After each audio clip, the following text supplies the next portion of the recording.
kids with leukemia. Nuclear power ain't fit for a dog. The sun done give us all we need to make this country run. But that nuclear power's got us fussing and fighting, and I do believe it's time we was done. No nukes.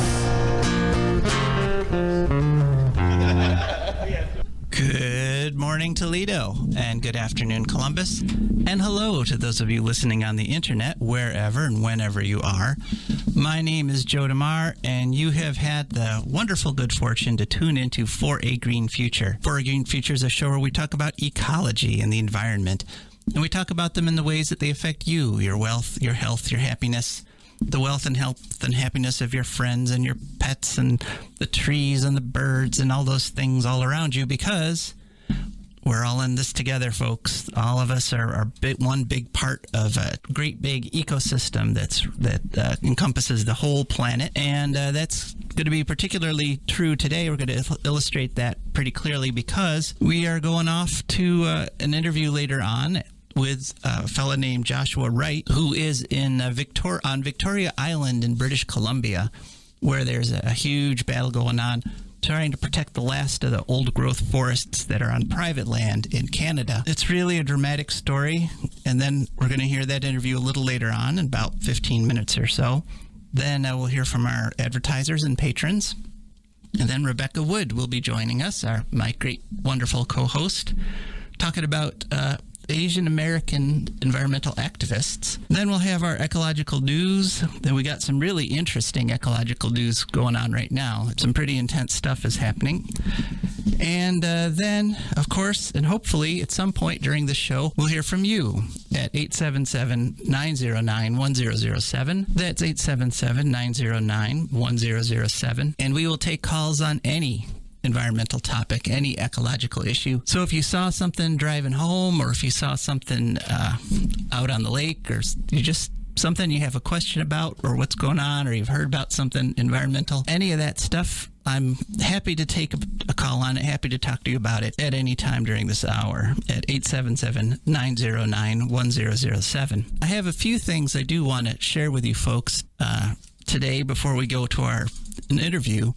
And one thing is that on the way in today, I actually saw a bald eagle just going right in between Bowling Green and Perrysburg on my way in my hybrid electric van there. A bald eagle came in. It was flying pretty low for a bald eagle. Usually they're so high up you can barely see them because they have such fantastic eyesight that they don't need to come down low to see stuff. It was just one of those things that was kind of inspiring, and I was happy to see it on the way in to talk to you folks this morning. But something else I saw this week, which wasn't quite so inspiring, I went to the Perrysburg Farmers Market.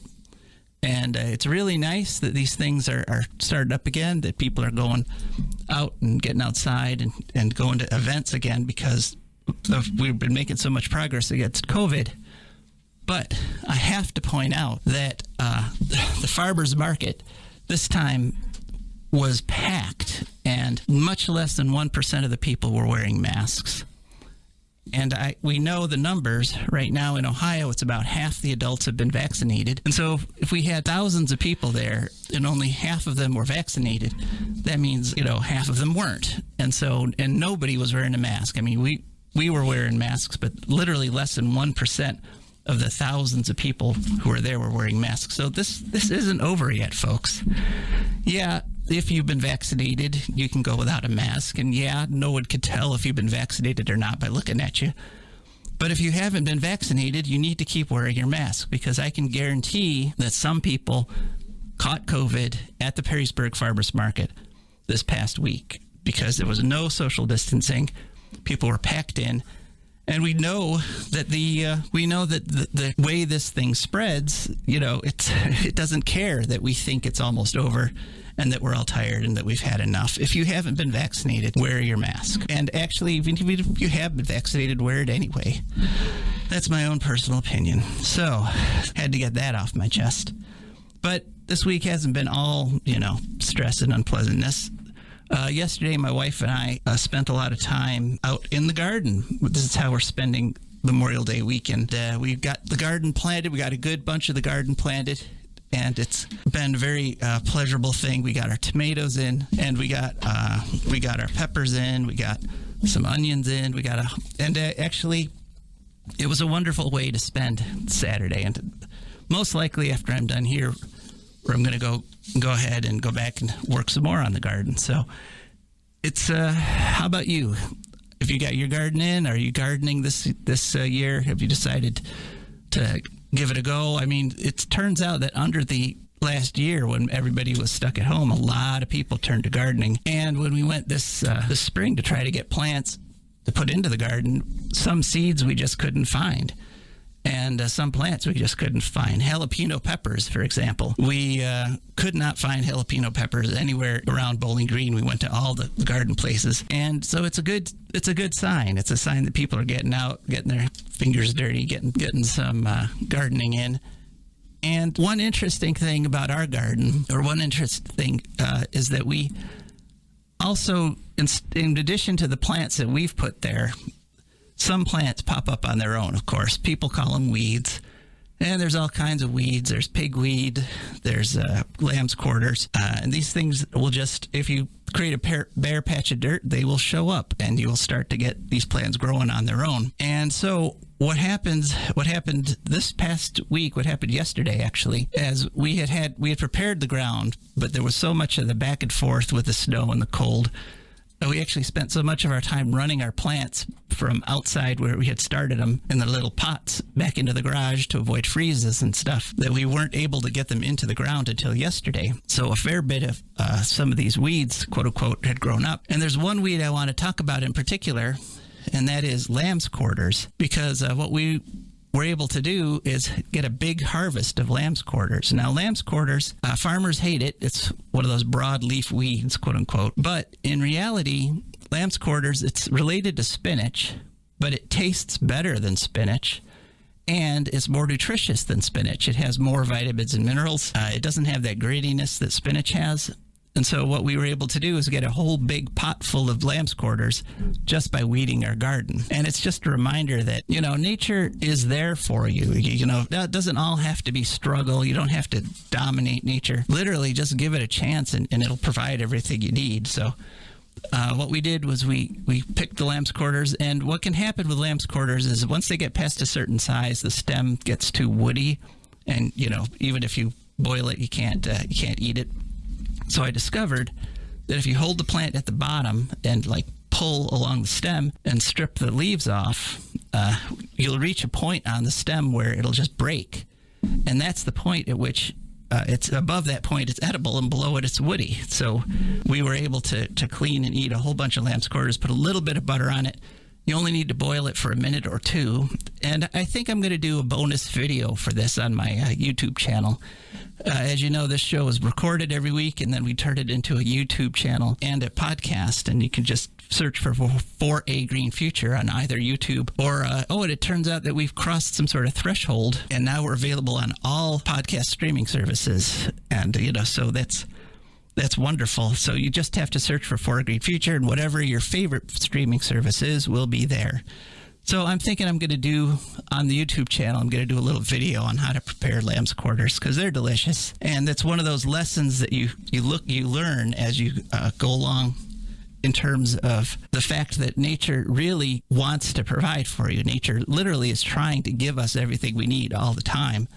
It's just that we keep throwing it back in nature's face, basically. And so those of you who were listening last week might remember that I heard that we interviewed a fella by the name of Norbert Sukanek, who has something called the International Uranium Film Festival. And at the end of the film festival, or at the end of the interview, he told me that I must watch a movie called Nuclear Savage.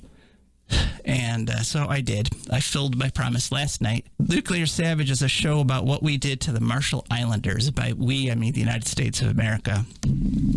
And basically, we took this wonderful, peace-loving people, and we destroyed their islands with nuclear bombs. We dropped 60 nuclear bombs in their area.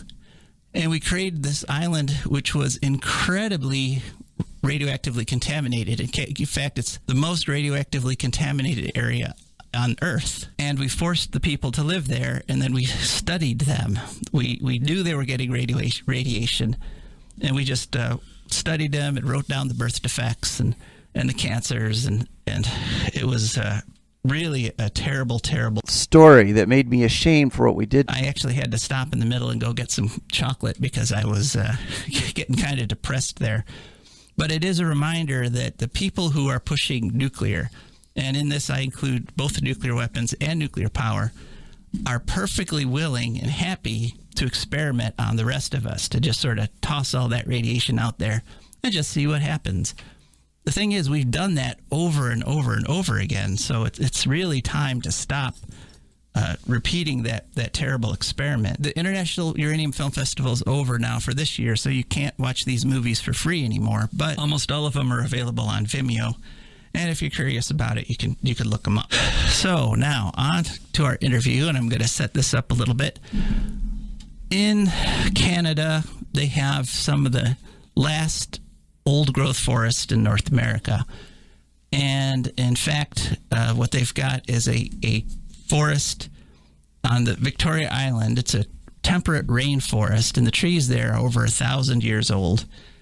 And they've all been cut down except for one last little spot where there's still some of the old growth that's not in a park. So almost all the old growth has been wiped out on Victoria Island. And there's a group of people, there's thousands of people that are coming and trying to block this last bit from being logged. And it's a very dramatic story, and people are being arrested every day.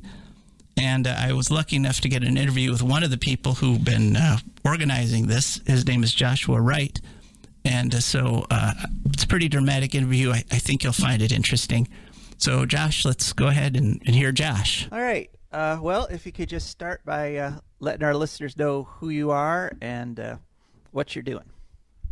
Yeah, so my name is Joshua Wright, and I'm one of the spokespeople for the Rainforest Flying Squad. And the Rainforest Flying Squad is a group of activists that have been blockading logging roads on Vancouver Island for over 10 months, or almost 10 months now, to prevent old growth logging of some of the last of our old growth forests. And I've been involved with that group since the beginning, and was part of the first group of people who discovered the old growth logging at Fairy Creek and decided to do something about it. Okay, that's great. So just a little background. What's it like being in a forest of 1,000-year-old plus trees? What does it look like, sound like, smell like? Well, I think to a lot of people, like they can't picture they only know what they've seen, and what they've seen are forests that are, 20, 30, 40, 50 years old. But old growth forests are just something different. They have more biodiversity per acre than any other ecosystem in the world. And when you go into these places, they're kind of like it's like going into a cathedral. The canopies are hundreds of feet tall, and these trees are 10 feet thick, even more sometimes, and they are ancient. There's more.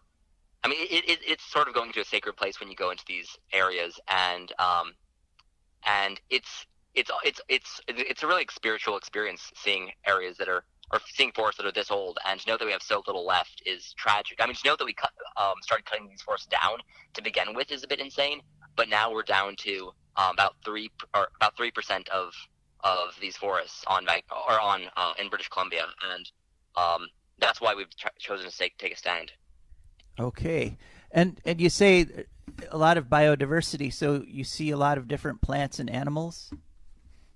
Yeah, so these forests, are very different from plantation forests. People in the forest sector will talk about how, you can replant a forest, and how forests are renewable resources, and, trees do grow back, but old growth forests do not grow back. When you log an old growth forest, you lose massive amounts of canopy structure. These trees are so big that they have other trees growing out of them in their canopies. They have entire species that only live in the canopies of old growth forests. And, they have mycorrhizal networks under the soil that, the trees are quite literally talking to each other. And when you compare that to a normal plantation forest, all of the trees are the same size, a foot or two thick, and they're kind of in rows. There's nothing that grows on the forest floor. And yeah, in old growth forests, there are, the forest floor is lush. There's light. There's, the canopy is complex. There are dead trees. There are small trees. There are big trees. Um, there's species diversity, and it's just not comparable to what grows back when these areas are logged. And that's why we're saying that these places should be preserved rather than being turned into essentially what is a monocultural tree farm, which is no different than palm oil plantations in Indonesia. Okay. Now, there was a ruling by a judge that sort of opened the door for the Royal Canadian Mounted Police to come in. And I was looking at an article that the judge said in that ruling that questions of climate change are not before me, but really this is a question about protecting us from climate change, isn't it? Absolutely. When you log an old growth forest, you lose about 80% of the carbon stored in that forest to the logging. And then only about 20% of that carbon is temporarily kept in wood products until those wood products disintegrate. Um, you know, the BC legislator has declared a climate emergency, and John Horgan has said that he's serious about addressing climate change. So is Justin Trudeau, and yet we are still deforesting. This is no different than deforesting the Amazon. There's a lot of public outcry about deforesting the Amazon, but this is no different. There was a rainforest on Vancouver Island. There was a rainforest in British Columbia, and it was intact, and it was a healthy ecosystem. And now we've absolutely plundered it, and now we are down to the very last specks, and we're on the point of annihilating that entire ecosystem in many areas. There will not be old growth forest left in the large expanses of British Columbia if the status quo continues for even another 3 or 4 years. So you mentioned the provincial government there. Didn't they actually run on a promise of ending the old growth logging? Yes. So John Horgan, in this last election cycle, and the BC NDP promised that they would protect old growth forests. They commissioned an old growth review, which basically provided them recommendations to protect old growth forests, and they provided them a timeline to do that within. And within 6 months, they were supposed to defer logging in all at-risk old growth forests that are at extreme risk, and they haven't done that. They've what they're doing is they're coming out with reports. They're coming out with the old growth strategic review has recommendations, and then they're doing consultations. But in the meantime, the forests are falling. Instead of actually keeping their promise, which they literally promised to protect old growth, instead of actually doing that and having a good faith effort to protect these areas before they're gone, they are overseeing the logging of the best of the last of it. You see these images of this massive spruce tree going through Nanaimo the other day, or you see the before and after pictures that TJ Watt took of the KQ's Valley, these massive stumps. That was all under the BC NDP watch, all of it. And they promised to protect old growth, and they lied. And they need to own up to that, and they need to keep their promise. And that starts with immediate logging deferrals on areas like Fairy Creek, and really in all at-risk old growth forests. The Sierra Club of BC has identified about 1.3 million hectares of old growth that needs to be deferred. And then they need to come up with conservation financing and economic alternatives for First Nations communities and for rural communities so that they can have other options and transition to a sustainable, value-added second growth industry that will actually have just as many jobs and be a lot healthier for the environment, and ultimately keeping that promise that they made several years ago. Okay, so the people that voted, and could you just define NDP for our our U.S. listeners here? So the NDP is the New Democratic Party, and in 2017 they were elected into the BC government as a majority, or with help from the Greens. But they came into power replacing the coalition that was the Liberal government. The Liberal government was very pro-industry, pro-old growth logging. And the New Democratic Party has come in, and back then we thought that they would be protecting old growth forests in 2017. That was 4 years ago, and they still haven't. They've made promise after promise, and they've broken them, and that's shameful at this point. Horgan's government is overseeing the destruction of entire ecosystem. Okay, so the people of British Columbia, a lot of them are coming out and actually trying to physically block the blockade that you're talking about, this logging. How many people have been arrested so far? So far, there have been about 135 arrests just in the past week or so, and most of these arrests have taken place in John Horgan, the Premier of British Columbia, in his own writing. And people are dead. I mean, people are outraged to see what's happening. People are completely outraged that the BC government promised to protect old growth and they haven't. And at this point, John Horgan might, this might be what loses him the next election. There are thousands and thousands of people that are basically ditching him. Hope that he'd protect old growth, and now that he hasn't, they feel betrayed, and that betrayal is manifesting as hundreds of people willing to be arrested and thousands of people being out at the blockades. We've had at specific times we've had up to 1,000 people out on the front lines, and overall we've had several thousand people out there with hundreds of people willing to be arrested. So this fight isn't ending anytime soon, and it's really only going to come to an end when the premier actually keeps his promise to protect old growth forests. Because even if the RCMP arrest us all, we're going to come back. This isn't going to end until Premier Horgan addresses the fact that we're in the middle of a biodiversity crisis, in the middle of a climate crisis, and that the best way to deal with that isn't to plant 2 trillion trees, but to stop cutting the old growth trees down. So, how would you characterize the people that are coming to these protests? Are they all like the same kind of young people just out of school, or who is coming in to defend the forest? I guess when people think of people blocking logging roads, lots of times people think of militant radicals and a bunch of young hippies, but really it's everyone. It's people of all ages. Settlers, indigenous folk. It's just people who are frustrated with the status quo. And this ranges from a lot of older people, a lot of elders have been out to the blockades and have supported there. A lot of younger people, a lot of people from all socioeconomic backgrounds. I mean, this isn't like a bunch of militant radicals. This is people asking for some common sense from our government. And it's people who love these forests, and people, it's just people who love these forests, and people from all over British Columbia, and it's just a cross section of folks really out there. Okay, I saw an article that actually about 100 senior citizens came out one day to man the front lines there. Yeah, we've seen a lot of people out at the blockades, and especially like elders have played a very prominent role. It's sort of one of the messages. You need to protect the elders, both the elder people and the elder forests. I mean, really, we're called radical. We're called radical activists or whatever, but we really aren't. We're normal British Columbians, and what's radical is to clear cut the last 3% of old growth forests. Actually, it's 2.7%. That's what we're down to, of these big tree old growth forests. What's radical is letting the logging companies rip through these in these last few years we have in the middle of a biodiversity and climate crisis. That's what's radical. Yeah, radical in the wrong direction, I think. So how can people follow what's going on there? How can they keep track of what you folks are doing? So if you're on Instagram, you can follow us at Rainforest Flying Squad and at Fairy Creek Blockade, and the same goes for Facebook. And if you're in British Columbia, please come out to the blockades if you possibly can.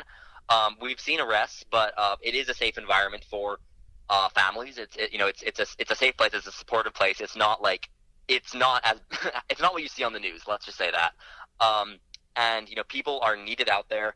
Whether you're willing to be arrested or you aren't, whatever you can offer. If you can be there for a day or a month, just we need everybody in this fight. Okay. Now, is there anything you'd like to add? I guess I'd say that this is our last stand. We've seen absolute devastation of the island, and what we're arguing for is we're arguing for the BC NDP to pause, to put down the chainsaws for a while. The Union of BC Indian Chiefs has called on the BC government to just put down the chainsaws and help and work towards real solutions that protect these forests and also protect rural communities. But right now, the BC government is hiding behind these forestry-dependent communities while not offering them any alternatives. First Nations have been put to a corner where, in many cases, their only option is to log old growth. And the BC government needs to come to the table with conservation financing and economic alternatives. When they do that, that'll clear up a path to protect old growth forests forever. And that's the biggest thing is, the BC government is neglecting its duty at this point. It essentially lied when it said it would protect old growth. And what we're saying is just keep their promise. And it's as simple as that. They need to keep their promise, because if they don't, we're going to see the collapse of an entire ecosystem. And does John Horgan really want that to be his legacy, is the question. Okay. And hopefully the answer to that is no. That hopefully he'll see the light and change his ways. But it's really heartening to know that there's so many people out there on Victoria Island that are willing to put themselves on the line, get out front to try to save that last little bit of rainforest, which is not in a park on Victoria Island. So I think I heard the voice of our co-host Koga, which means my co-host Rebecca Wood must be on the line with me. Rebecca, are you there? Hi there, I'm here. That's actually not Koga. For once, he's being a good boy. Oh, So some other dog is trying to grab the mic here? Is that what's going on? Sorry, I can barely hear you. Yeah, the dogs over the back fence are having their say today. Okay, all right. Well, speaking of having say, now it's time to hear from our sponsors and patrons. All right. Okay. For Green Futures brought to you by the Wood County Park District. The Wood County Park District is a natural resources conservation agency. They protect natural spaces, maintain quality green spaces, provide engaging programming, and they teach people to love and respect nature. They restore wildlife habitats, and they lead outdoor adventures. Wood County Parks protects natural spaces in Wood County for all to enjoy from 8 a.m. to 30 minutes past sunset every day of the year. And there's a bunch of ways to get a hold of them and see what they're doing. One is to call them at 419-353-1897. That's 419-353-1897. Another is to go to their website, wcparks.org, and they have a nifty app, which is just WC Parks. You can download it from any app store. And, of course, they're on all sorts of social media, Instagram, Facebook, etc., etc. So that's the Wood County Park District. For Green Futures also brought to you by our patrons. And these are wonderful, fantastic people whom I can't praise and thank enough, who have gone to patreon.com, that's Patreon, and they searched for a Green Future, and up we popped. And there's a little page there that shows different membership levels you can sign up for. And they signed up, and every month a tiny little bit comes out of their checking account and comes over to us. And that's part of what helps keep this show on the air. So we're very grateful to our patrons. And consider joining them. Consider becoming one of those special people that's helping to keep this show on the air, because we bring stories here. We go all over the world for this. We bring all this back here to Ohio. And I think it's safe to say that we're bringing you stories that are important and that you're not going to hear anywhere else. And so if you want that to keep happening, give us a call. And another thing that keeps happening as long as we're on the air is our special reports that we get from Rebecca. So, Rebecca, how are you doing? Not bad. How about yourself?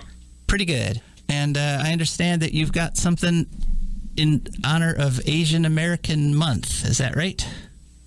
I have got. Okay, can you hear me from the position I'm talking now? Because I'm having to put my ear directly against the microphone of my phone to hear you. Oh, I can hear you nice and clear. Yeah, you're coming through loud and clear.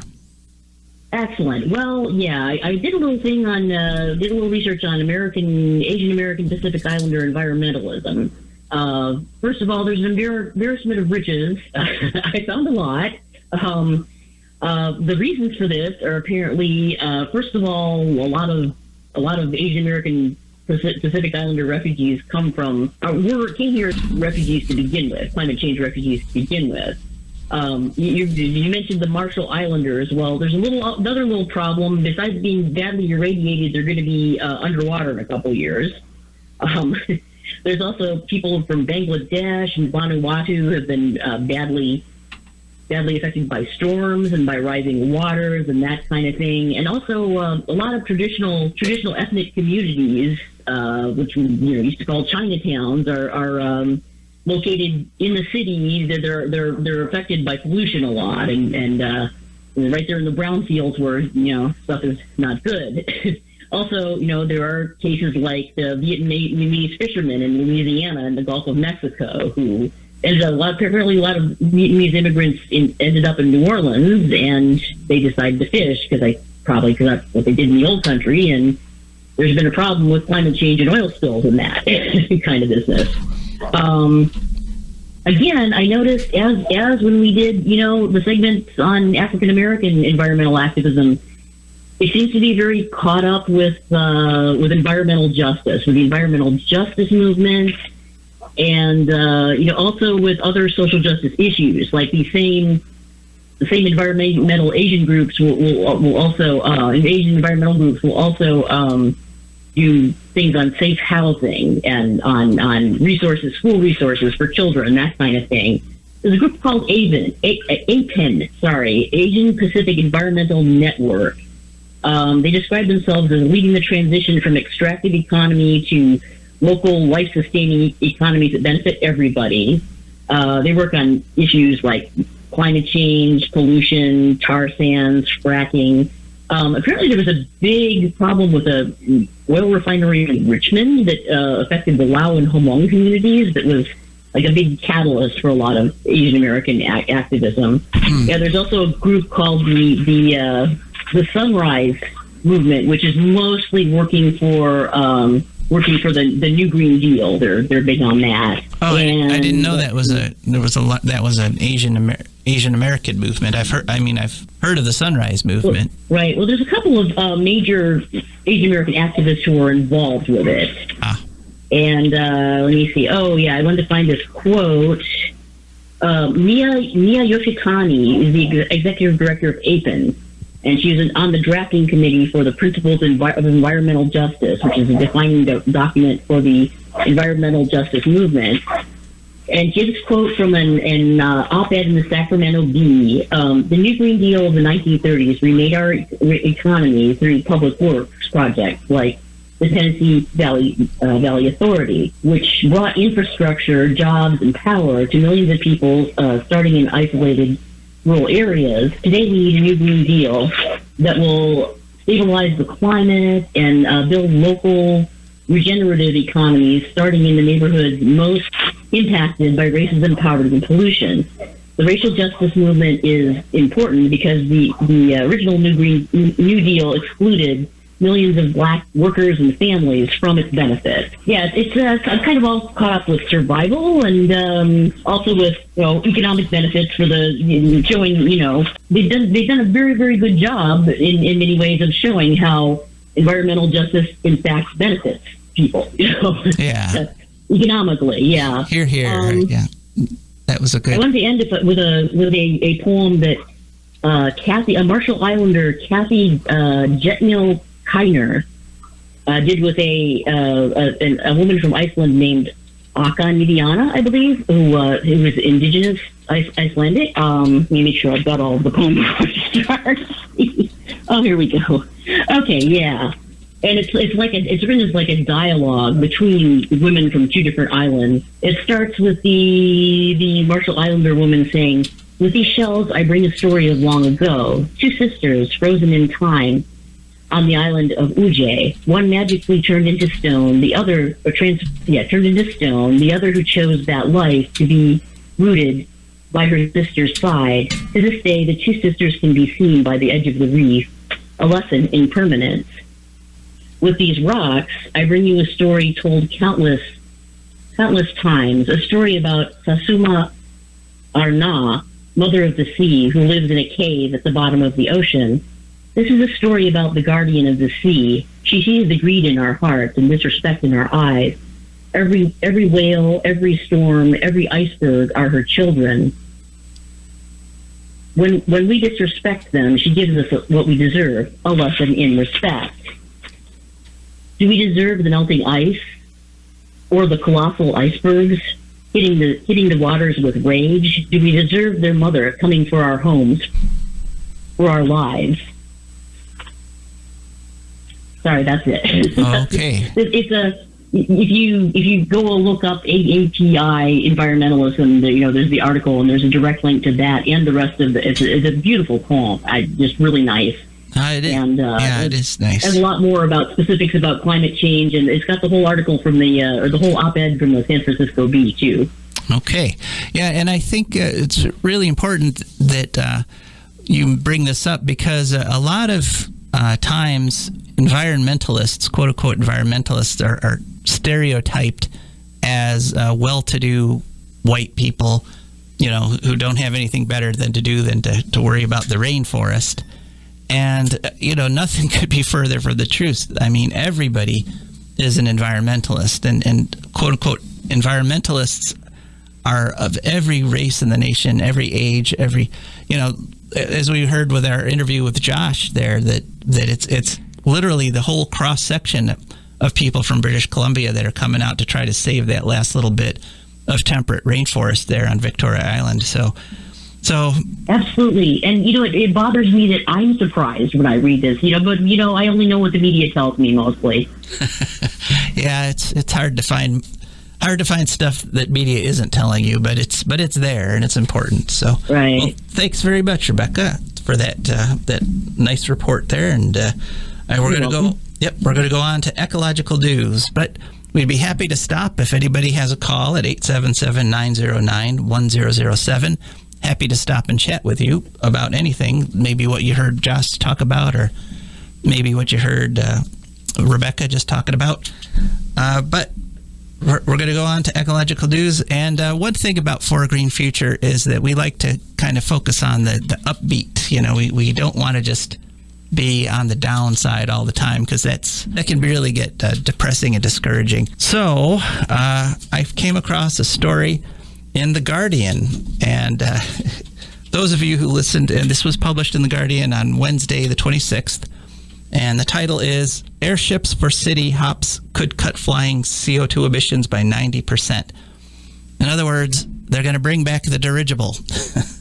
All right. And there's a company in England, it's called Hybrid Air Vehicles, and they've got a design that's been through the testing, and they're saying they're going to start service in 2025, and they're focusing on ships or flights that are about 250 miles or less.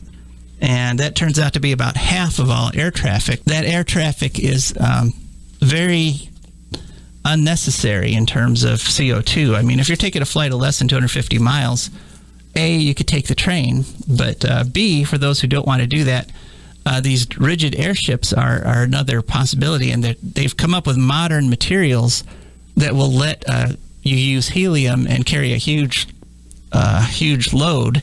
And they showed the cabins that they've already got designed, and they're really luxurious and spacious, and airships are incredibly quiet, and these are going to be especially quiet because they're going to have electric motors. And as we know from our talk with Dr. Mark Jacobson, electric motors only use 25% of the power as internal combustion engines, so you don't need to lug all that fuel up into the air with you. So it's going to be quiet, it's going to be luxurious, and that's one point we make over and over again here, is that the green future is actually going to be more comfortable. It's going to be better for you. It's going to be a more pleasurable experience than the current dirty future, or the dirty present that we've got now. So that's a nice story coming out of England. Another not so nice. Delightful. Yes. All right, but now a not so nice story, unfortunately. Those of you who listen to the show regularly know that I've been locked in battle with the city of Bowling Green over their policy that will penalize, it put fines and penalties on solar power, rooftop solar, and make rooftop solar uneconomical, make it so that no one can afford to do it, except a few really wealthy people who can literally afford to just throw the money away and never expect any kind of return on it. There is, I had some of us who are working on that had a meeting with the mayor of Bowling Green and the director of public utilities. It was not a productive meeting. They pretty much just repeated what they said. They don't intend to make any changes, and but happy to meet with us, but not intending to do anything. Unfortunately, well, I've done a little research on the whole thing, and it turns out that rooftop solar by itself could supply about 40% of the electricity that we need in the United States of America. There was a study done by the National Renewable Energy Laboratory. They did a survey of suitable roofs in the country. They use some very detailed mapping to pick out the roofs that are facing south and the roofs that are big enough, and they discovered they could do 40%. And that varies from state to state, both because of how much power each state uses and what their solar thing looks like. But in the state of Ohio, according to them, we could provide 35 to 45% of our power just using rooftop solar. And this matches perfectly what we found Al Campan, what an expert that we had during our people's hearing on Davis-Besse when they were asking for relicensing. And Al Campan said just with rooftop solar, we could replace all the power being put out by Davis-Besse and not face the constant threat of a meltdown that would destroy Lake Erie. So, unfortunately, what I discovered looking up the story is that it turns out that they're trying to do exactly the same thing to the entire state of California. And California, actually, according to that same study by the National Renewable Energy Laboratory, California could get 75% of their electricity from rooftop solar. But if this law passes that they're trying to push through, they will face exactly the same kind of penalties I'm facing, and it will make rooftop solar uneconomical so that people can't afford to do it. And, we pick on Republicans a lot here on For a Green Future because we're in Ohio and the entire state government, every bit of it, legislature, judicial, and executive, is run by Republicans. But this move is being done by Democrats in California. So, the Republicans don't have a monopoly on bad energy policy decisions.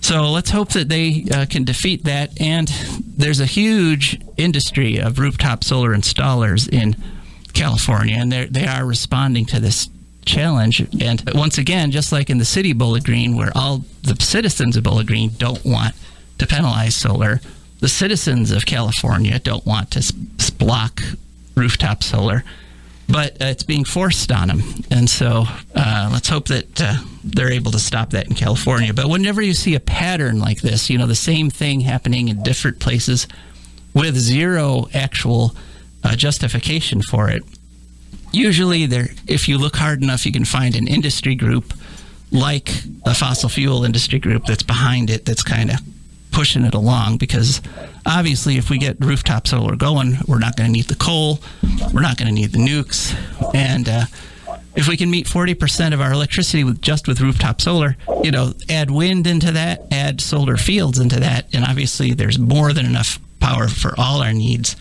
just with wind and solar alone. So, all right. So now on to some hopeful news again. We're going, rising and falling action here, hopeful and unhopeful. We've reported quite a bit on the wolf situation in Idaho and other places where the state governments seem determined to wipe out the wolf. Well, this past week, President Biden went on a kids show, a kids YouTube channel called Brave Wilderness. And he said that his grandchildren have been asking him, Papa, why are they killing all the wolves? And can't you stop it? And so he said he's going to try. He says, I'm in. Now, so this is a hopeful thing, but one bitter lesson I've learned through my whole life is you don't actually pay too much attention to what a politician says. You have to pay attention to what he actually does. And one thing that he did when he got in is he ordered all his departments to do a review of any anti-environmental regulations that Trump had imposed on them in the previous administration. And when it came to the wolf, it turns out the U.S. Fish and Wildlife Division actually refused to do the review. They just sent a letter to all the big conservation agencies just saying, no, we're not going to review this. It's just going to stand. Now, that was before he had gotten Deb Haaland in there as his leader of the Secretary of the Interior. But so far, there's been no action. So far, what all the conservation people want, what everybody who cares about the wolves want, is to have them relisted as endangered species, because that's what set up all this slaughter, was the Trump administration unilaterally and against the recommendation of scientists and biologists delisted them as endangered species. And so Biden has the power to simply do that. Biden can just say, okay, they're back on. He hasn't yet, but this past week he said, I'm in. I care about the wolves. I'm going to protect them. So far he said the right thing. So now we have to wait and see if he actually does the right thing.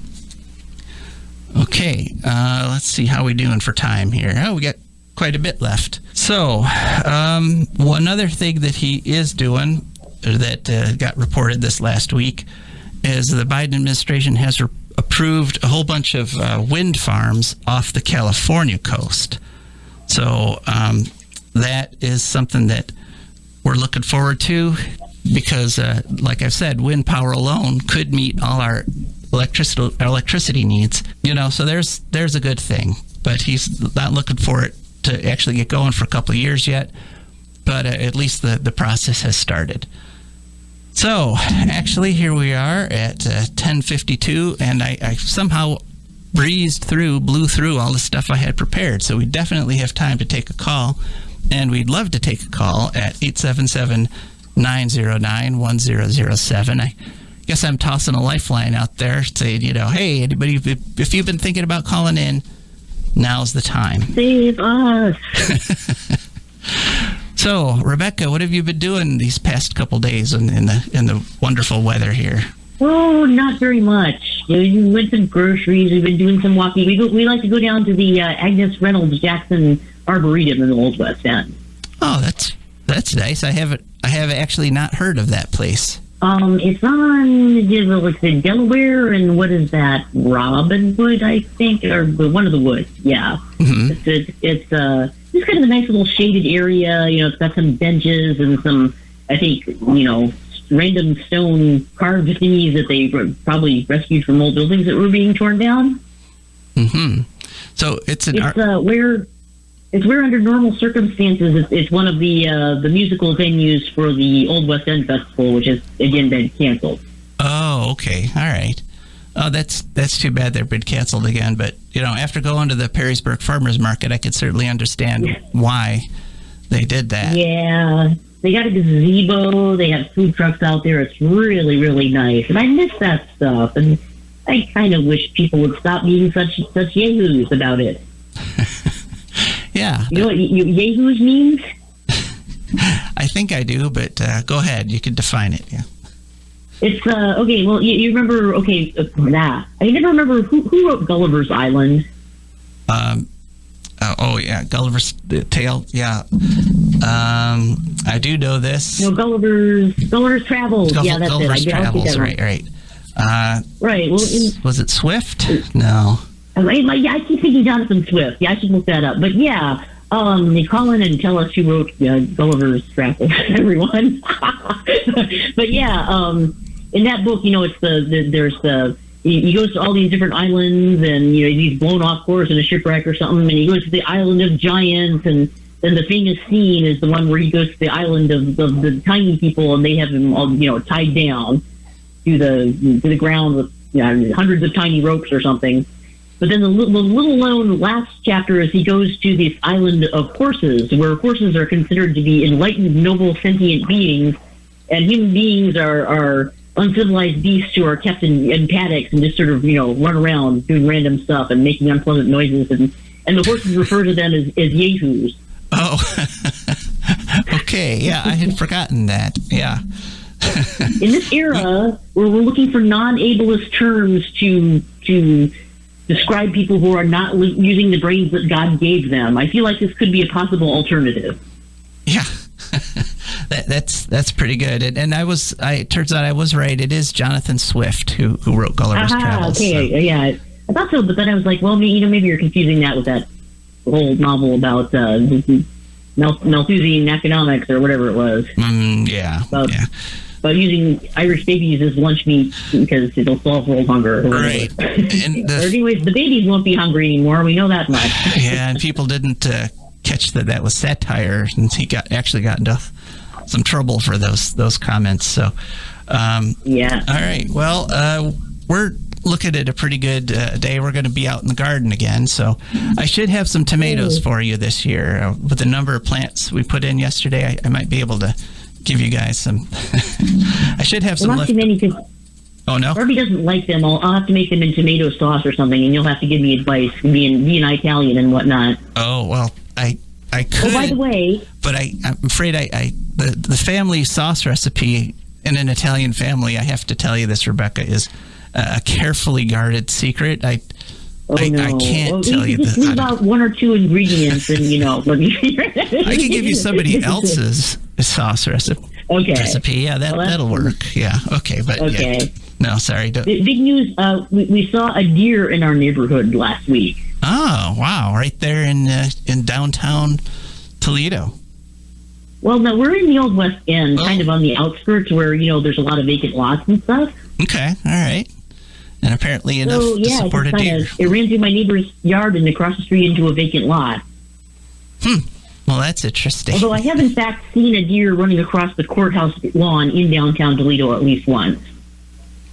Okay, so the courthouse, you mentioned before that the courthouse had woodchucks living near it or in the yard of it. And just a ton of ginkgo trees on it, too.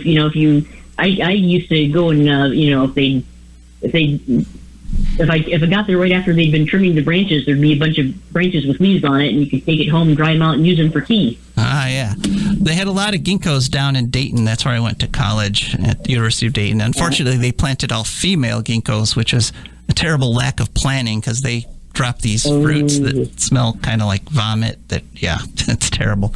They do. Apparently, you can eat those fruits, and they're good for you if you get past the taste. Well, actually, okay, I tried one once. They taste pretty good, but they smell horrible. Really? I can't imagine how they could possibly taste good. They're one of the stinkiest things I've ever smelled. Okay. I don't know. Well, Dr. Bob told me you can dry them out and put them in your oatmeal, and maybe they're less gross dried out. I don't know. Okay, maybe. All right. Well, that's it for this hour. Thanks all so much for listening, and we'll be back next week. This is Joe DeMare. And Rebecca Wood. And we are signing off. Creeping and crawling, won't trade no more oil for blood. The sun done give us all we need to make this country run. But that black demon oil's got us fussing and fighting, and I do believe it's time we was done. I don't want them nukes run by them kooks who think radioactivity is fun. No more three-headed frogs or kids with leukemia. Nuclear power ain't fit for a dog. The sun done give us all we need to make this country run. But that nuclear